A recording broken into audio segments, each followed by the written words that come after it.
welcome back. Week 3, Geeks Like Us. Charlie, Steve, myself, Nathan again. Reviewing 5 new comics. First one on the list will be Supernatural. What do you guys think?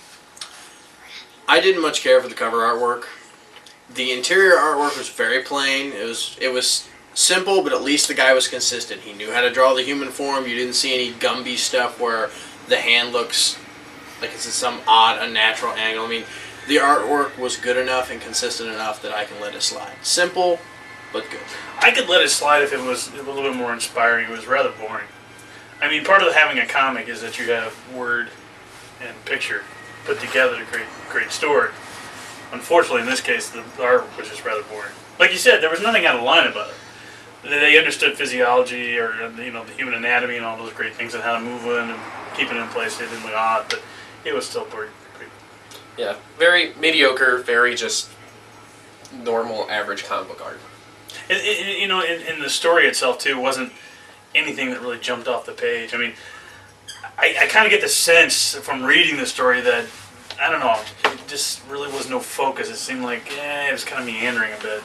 I wasn't as inspired by the story either. For me, the only real high point I saw in the story was I don't see a whole lot of, like, in this genre of book, probably going to catch some grief for this, but, the single father trying to keep his 2 kids away from this other life that he's having to live with, all the weird stuff's going on.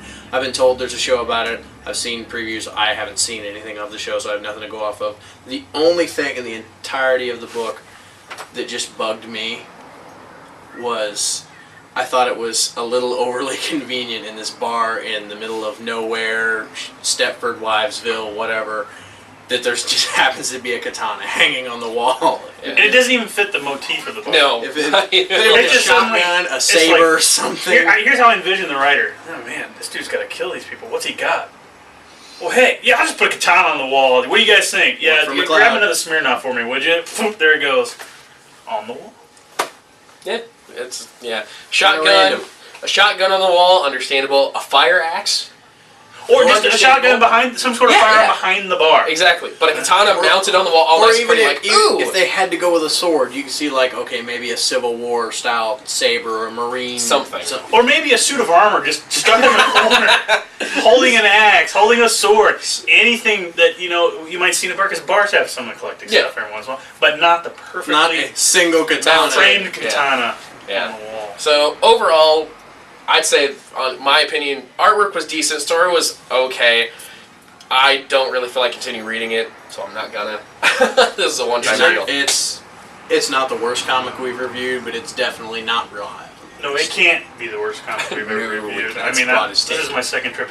It's uninspiring to me. I wouldn't read it. I just can't find anything to really grab my interest in it. Yeah.